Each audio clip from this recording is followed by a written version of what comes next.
PME drive కింద 575 RTC బస్సులు నడుస్తున్నాయని, త్వరలోనే కొత్తగా 2800 ఈవీ బస్సులు వస్తున్నాయని రవాణా శాఖ మంత్రి పొన్నం ప్రభాకర్ చెప్పారు. వాటితో పాటు వరంగల్ మున్సిపాలిటీకి 100, నిజామాబాద్ మున్సిపాలిటీకి కేంద్ర ప్రభుత్వం స్కీమ్ ద్వారా 50 బస్సులు రాబోతున్నాయని తెలిపారు. మంగళవారం శాసనసభలో ప్రశ్నోత్తరాల సమయంలో మాట్లాడిన మంత్రి, తాము అధికారంలోకి వచ్చాక రాష్ట్రంలో ఈవీ ఎలక్ట్రిక్ వెహికల్ పాలసీని తీసుకువచ్చామని వెల్లడించారు. ఈ ఏడాది కాలంలో 1,00,000 ఈవీ వాహనాలు అమ్ముడుపోయాయన్నారు.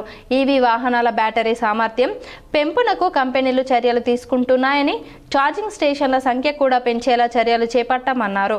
ప్రభుత్వ కార్యాలయాలు, విద్యా సంస్థలు, గేటెడ్ కమ్యూనిటీలలో ఛార్జింగ్ పాయింట్లు ఏర్పాటు చేసేలా చర్యలు చేపట్టామన్నారు.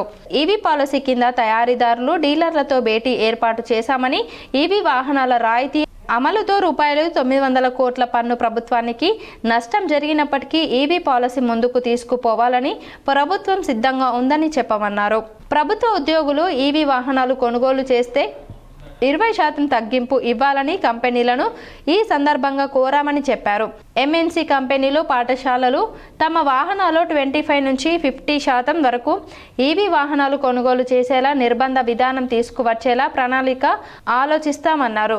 ప్రభుత్వ వాహనాల్లో కూడా 25 నుంచి 50% ఈవీ వాహనాలు కొనుగోలు చేసే ఆలోచన ప్రభుత్వంలో జరుగుతుందన్నారు. 15 ఏళ్లు దాటిన వాహనాలను స్క్రాప్ చేయాలని, స్క్రాప్ పాలసీ కింద ప్రోత్సాహం ఇచ్చేలా జీవో తీసుకువచ్చామన్నారు. ప్రజలకు మార్గదర్శకంగా ఉండేందుకు ఎమ్మెల్యేలు తమ నియోజకవర్గాల్లో ఈవీ వాహనాల్లో ప్రయాణించాలని కోరారు.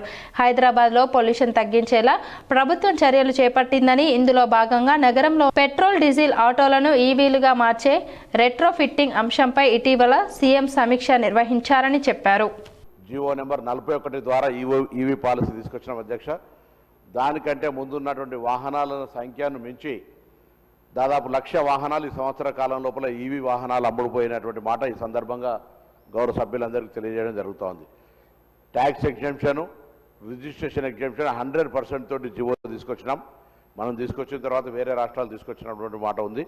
ఈరోజు ఈవీకి సంబంధించినటువంటి మార్పులు అంటే వాటి యొక్క వాహనాలు గతంలో 150 కిలోమీటర్లకు ఉన్నటువంటి వాహనాల ఛార్జింగ్ ఉండేనో ఇప్పుడు 500 కిలోమీటర్స్ దాకా కూడా ఛార్జ్ అయ్యేటువంటి బ్యాటరీ కెపాసిటీ వచ్చింది.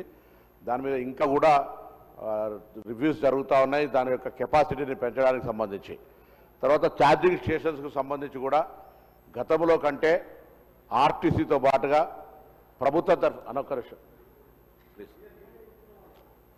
ప్రభుత్వంతో సహా అనేక కార్యాలయాలు కానీ, విద్యాలయాలు కానీ,